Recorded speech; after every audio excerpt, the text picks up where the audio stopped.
우리가 복음으로 행복하고 그 행복을 누리는 예배를 매일 누리는 말씀 받았기 때문에 우리 인생이 다른 것으로 행복한 것이 아니라 복음 하나 때문에 우리가 누릴 수 있는 예배 때문에 행복한 인생인 줄 믿습니다.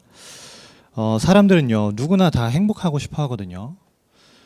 여러분 혹시 요즘에 그 파이어족이라는 그 새로운 단어를 혹시 들어보신 적 있으신가요? 그 경제적인 자립을 통해서 40대 초반 전후에 은퇴한 사람들을 이제 부르는 통칭하는 말인데, 이제 설문조사를 했습니다.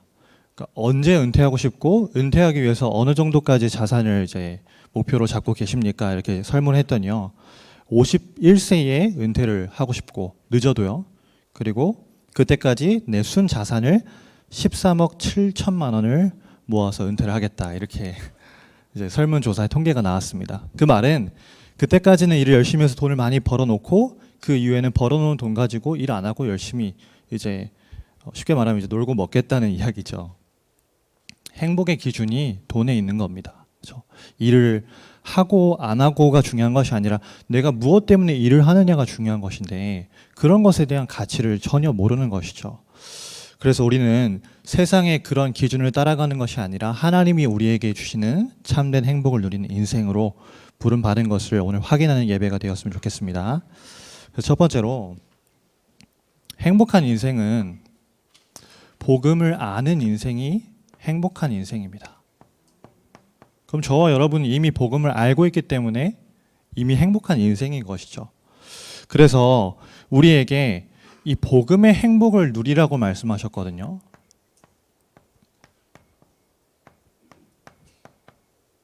근데 이 복음의 행복을 누릴 때 어느 정도로 누리라고 하셨냐면요. 복음이면 된다. 복음으로 끝났다. 라고 오직의 고백이 될 정도로 누리라고 하셨습니다. 그렇죠? 왜 우리가 복음의 행복을 누려야 하냐면요. 원래 우리의 상태는 이런 상태였습니다.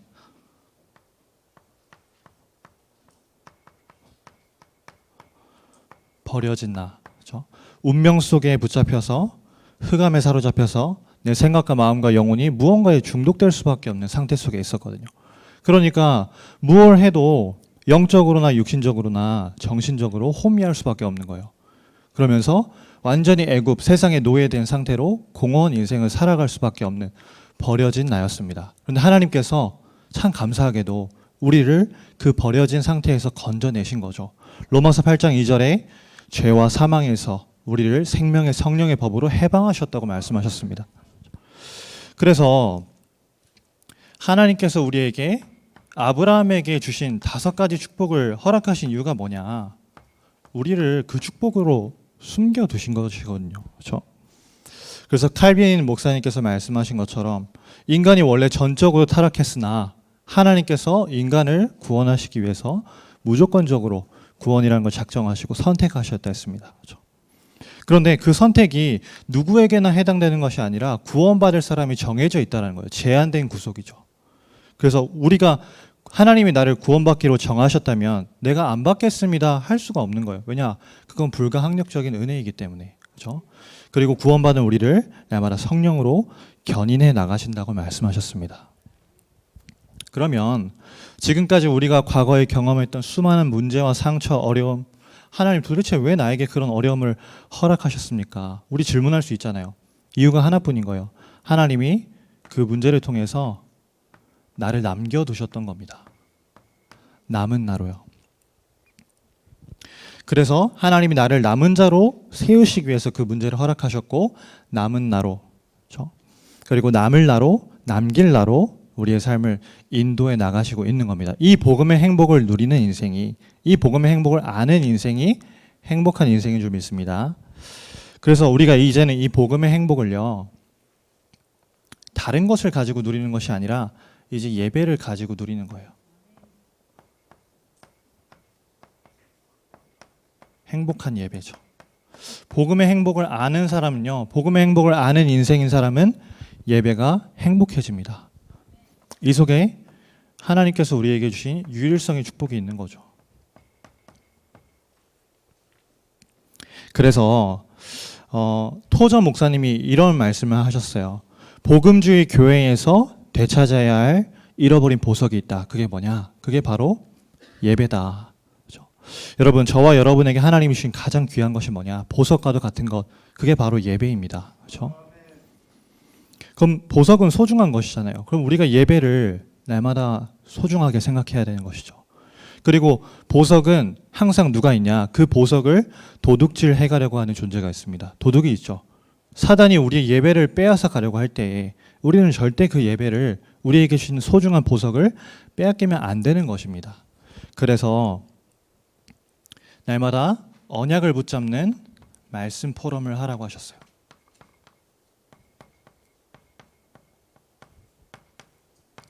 여러분, 교회에서, 가정에서, 세상에서 다른 거 포럼하지 마시고요. 언약을 포럼하시길 바랍니다. 하나님이 우리에게 주신 말씀을 계속해서 포럼하시는 거예요. 포럼한다는 것은 무엇이죠? 우리에게 주신 언약을 붙잡는 거예요. 그리고 기도를 편집하는 겁니다. 편집이라는 부분을 이제 계속해서 생각하는데 제 나름대로는 이렇게 좀 생각을 해봤습니다. 나의 기도를 업그레이드 시키는 것이다. 요즘에 저희 대학 청년 중에서도 그렇고 지역에 계신 분들도 핸드폰을 이렇게 바꾸신 분들이 많더라고요. 요즘에 그 갤럭시, 그 삼성에서 나온 그 좋은 핸드폰이 있잖아요. 근데 그걸 볼 때마다 저는 이제 아이폰을 쓰는데 나도 다시 갈아타야 되나 이런 생각을 이제 하는데, 여러분 보세요. 핸드폰을 업그레이드하면 사람의 시선이 따라옵니다. 그렇죠? 근데 우리의 기도를 편집하고 우리의 기도를 업그레이드하면 하나님의 시선이 따라오는 거예요. 그렇죠? 그래서 기도를 편집하는 겁니다. 뭐를 가지고요? 아침과 낮과 밤에 설레는 시간을 가지고. 정말 여러분이 말씀을 포럼하고 기도를 편집하신다면, 이 속에서 주시는 하나님의 그 행복과 설레는 그 마음을 확인하신다면 이 예배를 절대 양보하거나 포기하거나 다른 것과 바꿀 수가 없게 되는 것이죠. 그러면서 이제 내 직분과 내 직업과 나이가 작품이 되는 전도 작품을 남기게 되는 것입니다. 여러분, 강단에서 이렇게 말씀하셨어요. 핑계대지 말고 이거부터 해라. 우리가 이 시간 때문에 바빠야 한다. 이렇게 말씀하셨거든요. 근데 한 청년이 저에게 이렇게 카톡이 왔습니다. 전사님, 성경 본문을 읽는데 너무 무서워요. 이렇게 이야기하는 거예요. 출애굽기 31장 14절 15절에 안식일을 지키지 않으면 15절에 죽음을 당한다고 되어 있거든요.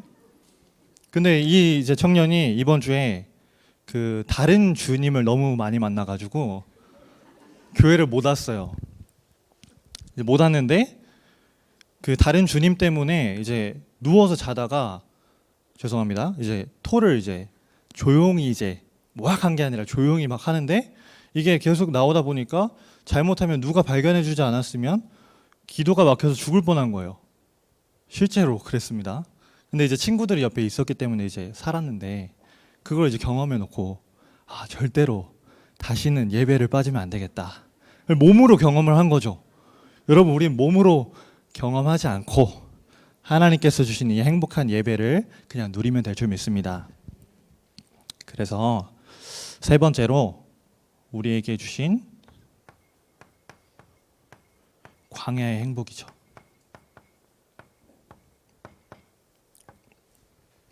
지금 우리의 삶이 광야 같지만 광야길을 걸어가는 가운데 날마다 감사하고 행복하는 겁니다. 왜냐? 하나님께서 우리에게 재창조의 축복을 주실 것이기 때문에요. 반드시 하나님께서 주실 것입니다. 그래서 저와 여러분의 과거를 말씀을 가지고 바르게 해석하는 거예요. 내가 가지고 있었던 많은 상처, 하나님이 복음을 깨닫게 하시려고, 또 내가 복음을 깨닫고 그 문제를 똑같이 경험하고 있는 사람을 살리라고 나에게 허락하신 은혜였구나. 이렇게 깨달아지는 하나님 그 은혜를 우리에게 주신다는 거죠. 그래서 상처가 이젠 상처가 아니라 도구가 되고 발판이 되는 것입니다. 그게 광야의 행복이죠. 그러면서 우리가 미래에 광야를 지나서 이제 가나안 땅으로 들어가게 될 때에 그 가나안을 갈 때 주신 축복과 방법과 정복할 수 있는 전략을 우리에게 말씀을 가지고 해답으로 주신다 하셨습니다. 그래서 여러분 미래 걱정 절대 하지 마세요. 내 개인의 미래, 자녀의 미래, 내 업의 미래 걱정할 필요가 없습니다. 왜냐? 하나님이 말씀을 우리에게 주시는데요. 말씀을 주시는 걸 한번 보세요. 걱정할 필요가 전혀 없죠. 그래서 그 말씀을 가지고 이제는 우리가 오늘의 우리에게 주신 응답을 확인하는 겁니다. 경기남부 지역의 재앙 막고 그 재앙을 막을 수 있는 중요한 교회를 세우는 헌당의 여정 속에서 우리의 후대를 복음 대통령으로 세우고 237 살리는 미래교회 살리는 응답을 누리게 되는 것이죠. 하나님께서 저와 여러분을 이 행복을 누리는 아는 인생으로, 복음을 아는 인생으로 부르신 줄을 믿으시길 바랍니다. 그래서 이제는 복음을 아는 것을 넘어서 두 번째로 이제 누리는 인생이 되는 것입니다.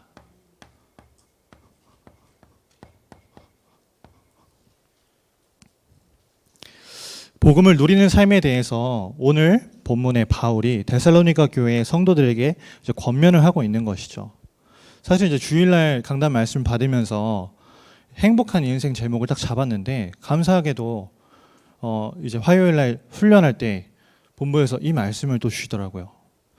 뭐라 하셨냐면 16절에 항상 기뻐하라 하셨습니다.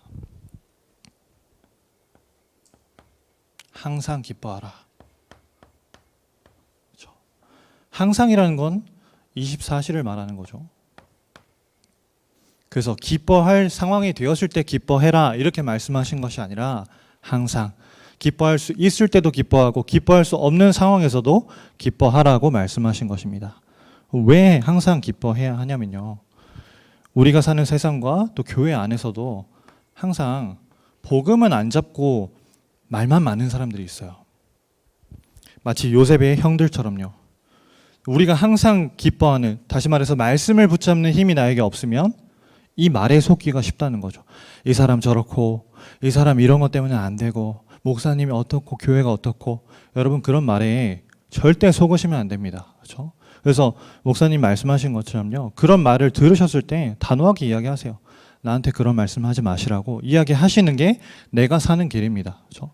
말에 속지 않는 거. 그래서 요셉처럼 그리고 렘넌트 7명처럼 히브리서 11장의 믿음의 영웅들처럼 우리가 말에 속지 않고 모든 일 속에서 하나님 주신 답을 찾는 거죠. 그러면 항상 기뻐한다는 것은 그렇죠?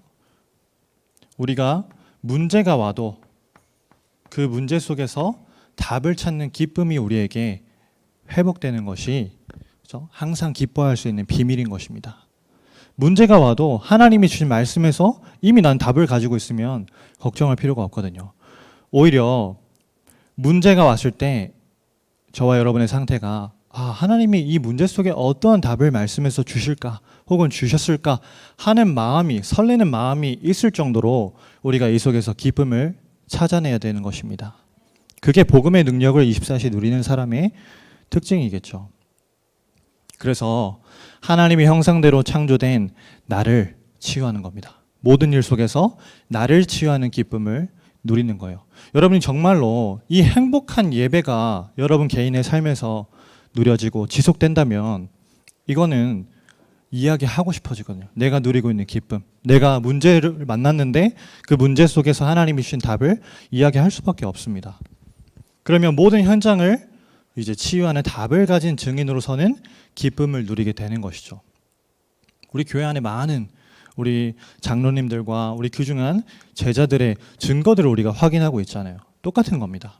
그러면 결국엔 눈에 안 보이는 치유도 일어나기 시작하는 거죠. 히브리서 11장 3절에 말씀하신 것처럼요. 자, 그러면 우리에게 말에 속지 않고 문제 속에서도 하나님 말씀으로 답을 찾는 기쁨이 회복되어지면 어떠한 응답이 따라오냐? 저와 여러분 영적으로 치유되게 됩니다.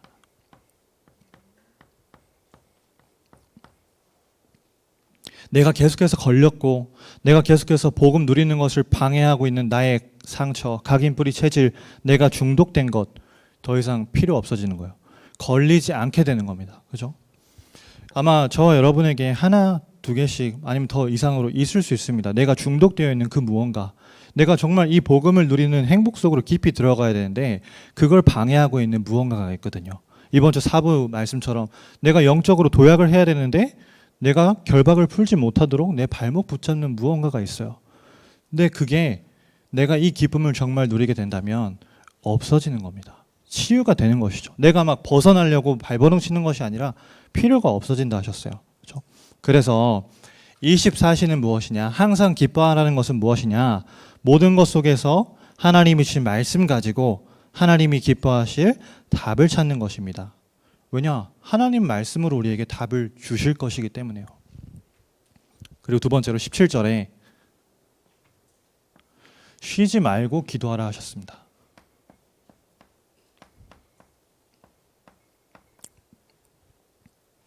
이건 25시를 이야기하는 것이죠. 여러분, 쉬지 말고라는 것은 무슨 뜻일까요? 제일 힘써서 이것을 해라 라는 뜻이죠. 쉬지 말고 기도하라고 하셨습니다. 왜냐? 반드시 저와 여러분에게 그 시간이 옵니다. 어떤 시간이 오냐? 문제, 위기, 갈등, 사건 이런 시간이 오거든요. 안 올 수가 없어요. 계속해서 그 시간이 옵니다. 그럼 우리가 이 항상 기뻐하는 행복을 누리지 못하고 있으면요, 문제, 위기, 갈등, 사건 왔을 때 말씀보다 내가 먼저 선택해요. 말씀보다 내가 먼저 결정해버립니다. 그래서 우리에게 이 시간이 있어야 한다는 거예요. 그 시간이 올 것을 미리 알고 항상 기뻐하는 그 비밀을 우리가 누리는 인생이 되어야 한다는 것이죠. 그래서 기다리고 있으면 하나님의 나라와 그 나라의 일이 우리에게 보여지게 되는 것입니다. 요셉이 그랬고, 요셉이 보디발 장군의 집에서 노예로 갔지만 하나님이 요셉 때문에 그 보디발 장군의 집까지도 축복하실 정도로, 그 보디발 장군이 가지고 있는 땅이 복을 받을 정도로 하나님 나라의 일과 하나님 나라가 임하는 축복을 누렸거든요. 초대교회도 마찬가지였습니다. 그래서 쉬지 말고 기도하며 하나님 나라를 누리는 것이 복음을 누리는 인생이라는 것이죠. 그럼 하나님 나라를 어떻게 누리는가라고 했을 때 우리가 이 기도 편집 아침과 낮과 밤에 내가 기도하는 시간을 통해서요, 나의 문제를 내가 만났을 때, 나에게 뭔가 사건이 터지거나 문제가 생겼을 때, 아, 올 것이 왔다. 우리 목사님께서 항상 고백하시는 것처럼 문제가 왔다면 올 것이 왔구나, 당연한 문제가 왔다라고 고백할 정도로 내가 누리는 것이 하나님 나라를 기다리는 것입니다. 그러면 그 문제가 나에게 필요하기 때문에 올 수밖에 없는 절대적인 것이구나 깨달아지는 것이죠. 그럼 나의 문제 속에서 당연 필요한 절대를 발견한 사람은요, 현장에서 사람들이 마주하고 있는 문제를 치유하고 답을 줄 수 있게 되는 거예요. 왜냐? 나에게 그 문제가 전혀 문제가 되지 않기 때문에요. 현장의 문제가 문제처럼 갈등처럼 위기처럼 보일 뿐이지 나에게 문제, 위기, 갈등이 전혀 되지 않는다는 것이죠. 그래서 강단 말씀과 똑같습니다. 모든 과거는 발판이고 오늘은 하나님의 뜻을 이루는 도구가 되며 미래는 237 빛의 능력이 우리에게 임하는 시간표가 된다는 것이죠. 더 중요한 것은 하나님 나라, 이것을 우리가 기다릴 수 있어야 됩니다. 근데 그냥 기다리는 것이 아니에요. 기도하면서 기다리는 것입니다. 쉬지 말고 우리가 우리에게 주신 언약을 붙잡고 그리스도, 하나님 나라, 성령 충만의 언약을 가지고 쉬지 않고 기다리고 있을 때 하나님 나라와 하나님 나라의 일이 우리의 삶에 이루어지게 되는 것이죠. 그래서 이런 말이 있습니다. 기도하고 기대하며 기다려라. 우리가 하나님께 기도하면요, 또 기도하는 것을 응답하실 것을 믿는 믿음을 가지고 기대하면요, 하나님 반드시 응답을 주십니다. 그렇죠? 그 응답을 우리가 기다리는 것이죠. 그러면서 세 번째로 18절에 범사에 감사하라 하셨습니다.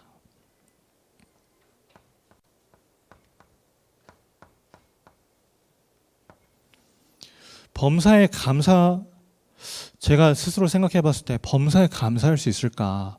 어떻게 하면 범사에 감사할 수 있는 사람이 될 수 있을까? 근데 비밀이 여기에 있습니다.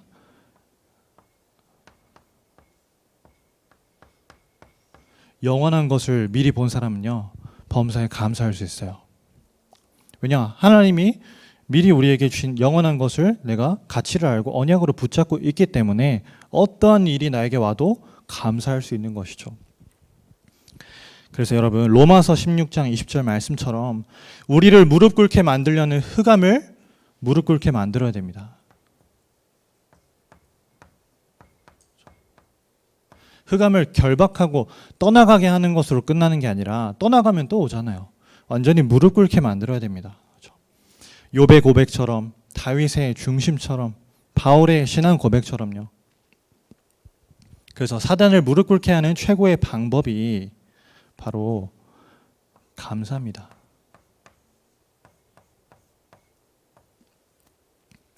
제가 2015년도에 WRC 교통부 스텝을 했었거든요. 근데 뭐 아시는 분은 아시겠지만 교통부 별명이 고통부잖아요. 너무 이제 여름에 더우니까. 근데 항상 이제 교통부 부장이신 목사님께서 늘 하신 말씀이 이거였어요. 감사하네. 어떤 일이 생겨도 감사하네. 교통 수많은 버스를 관리하고 통제하려면 정말 힘들거든요. 근데 어떤 일이 생겨도 감사하네. 감사하네. 근데 그게 저희 이제 유행어처럼. 근데 제 감사한 마음이 없어도 감사하네를 계속 고백하니까요. 감사한 마음이 생기는 거였죠. 범사에 감사하는 겁니다. 왜냐?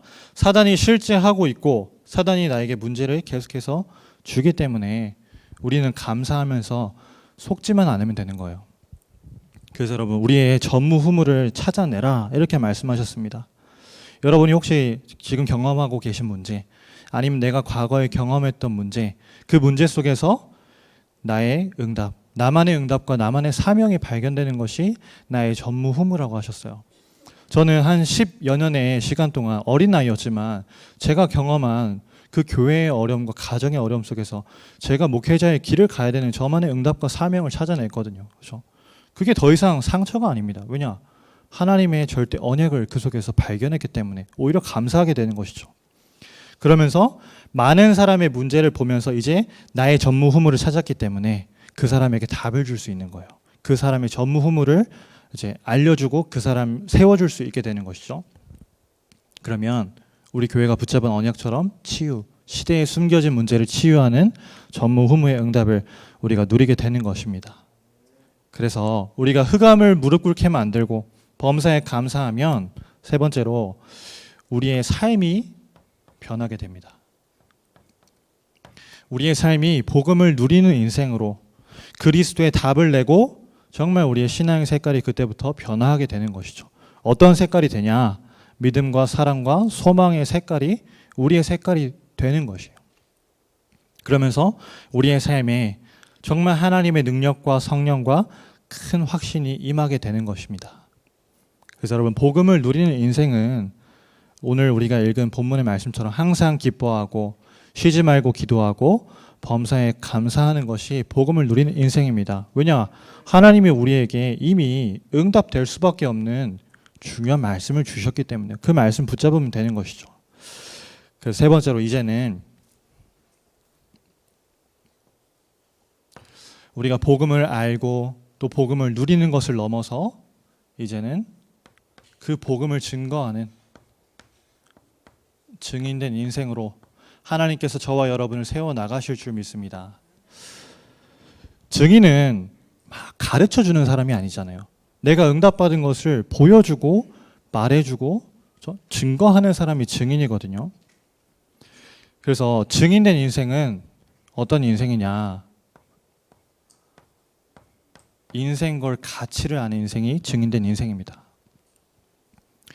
오늘 우리가 읽은 본문 말씀의 18절 뒤에 보니까요. 이것이 그리스도 예수 안에서 너희를 향하신 하나님의 뜻이니라. 우리를 향한 하나님의 뜻, 가치를 발견한 인생이 증인된 인생이죠. 다른 것이 아닙니다, 여러분. 우리의 인생의 가치가 무엇이냐? 이 경기 남부 지역의 재앙 막아야 되잖아요. 그렇죠? 정말 전국에서 가장 문제 많고 사건 사고 많고 재앙이 많은 이 지역을 살리는 것이 우리 인생의 가치로 딱 발견되는 것이 증인된 인생입니다. 그러면서 우리가 이제 그 재앙 막을 대표적인 교회를 세우는 헌당의 여정 가고 있습니다. 여러분 정말로 헌당 이제 그런 어린이집 이제 준공 들어가고 그러면 이제 본당 설계도 이제 시작되거든요. 기도를 많이 해주세요. 아마 정말 멋있는 교회, 하나님 기뻐하시는 교회로 디자인되고 세워질 겁니다. 왜 그렇게 확신하냐면요. 일단 말씀을 하나님께서 주셨고 또 그 이제 우리 목사님들 지도 받으면서 준비하고 있는데 조감도를 두고요. 저희가 계속 24시 기도하고 있어요. 어느 정도로 이제 24시가 되냐면 우스갯소리로 이제 그런 이야기를 했거든요. 제가 한 2주 전에 대전에 결혼식이 있어서 결혼식장 갔는데 그 결혼식장 이제 홀이 되게 층고가 높은 거예요. 층고가 높으니까 크기가 그렇게 크지 않아도 커 보이고 넓어 보이고 좋더라고요. 보자마자 저한테 드는 말씀이 우리 본당도 이렇게 층고를 높이면 좋겠다 이런 생각을 했거든요. 근데 저만 그런 게 아니더라고요. 얘기를 들어보니까 우리 이하민 전사님께서 이제 사모님하고 같이 동탄에 그 새로 생긴 롯데백화점을 갔는데 들어가면서 너무 좋잖아요. 너무 좋은데 막 이제 사진을 찍으셨다는 거예요. 왜 사진을 찍었냐? 우리 교회 헌당할 때 교회 이렇게 지으면 좋겠다 하면서 막 사진을 찍었다는 겁니다. 그만큼 기도하면서 24시 하면서 준비하고 있습니다. 여러분 정말 기대하셔도 좋을 정도로 정말 이 지역의 랜드마크가 될 교회로 정말 하나님 기뻐하시는 교회로 하나님께서 세우실 줄 믿습니다. 그리고 그 교회와 헌당을 통해서 이제 우리 후대를 복음 대통령으로 세우는 거죠. 여러분 이제 대선 토론도 하고 있고 내년에 대선을 이제 치르게 되는데 아마 다 똑같은 생각하고 계실 거예요. 참 뽑을 사람이 없다. 저도 이제 정치 외교학을 공부한 사람으로서 이게 저렇다 지식을 많이 알지만 누구를 뽑아야 될지 하나님이 정해두신 사람이 있겠지만요. 참 인물이 없다. 그래서 우리의 후대들이 빨리 준비되어야 한다. 그런 마음이 더욱더 생기는 것 같아요. 그러면서 이제 237 살리는 증인된 인생으로 우리가 응답받아 가는 것입니다. 자, 그리고 두 번째로 증인된 인생은 우리가 우리가 있어야 할 곳을, 위치를 아는 사람이 증인된 인생을 사는 사람입니다. 그럼 우리 교회의 시간표가 지금 마게도냐의 시간표라고 하셨거든요. 또 지역과 교회와 후대와 237 살리기 위해서 가장 중요하고 필요한 것이 바로 뭐냐? 제자라고 하셨습니다. 마게도냐 시간표의 가장 중요한 열쇠가 제자라고 하셨거든요.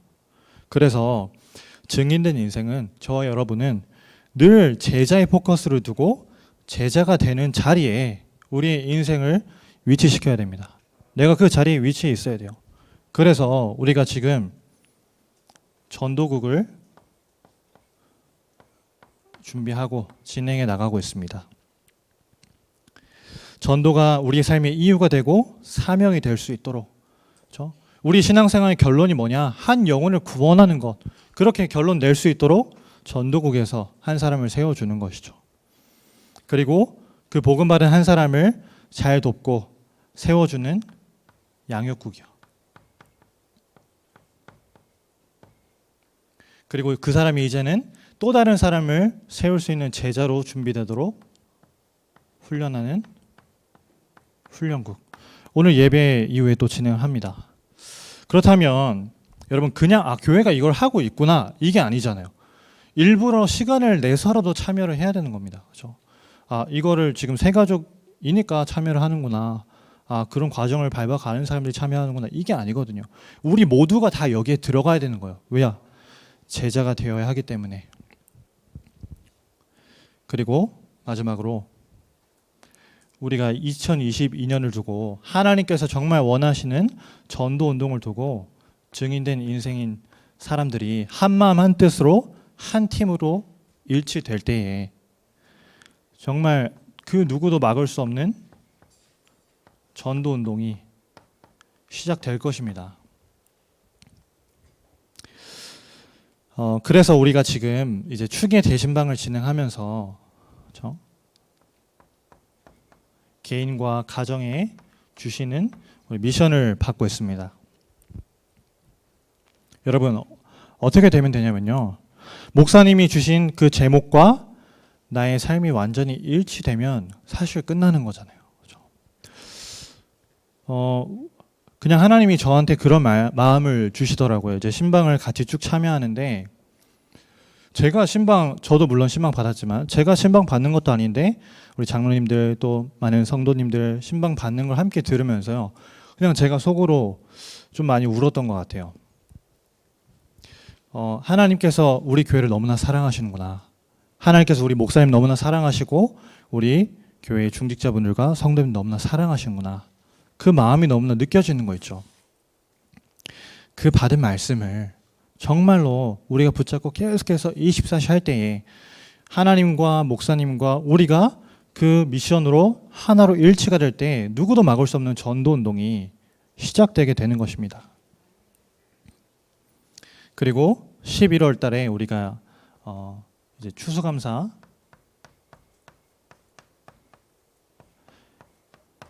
캠프를 진행을 합니다. 이제 아마 10월 말이나 빠르면 좀 더 빠를 수 있겠죠. 11월부터는 이제 위드 코로나로 이제 국면이 전환될 것이기 때문에 모이고 또 초청하는 것이 가능하잖아요.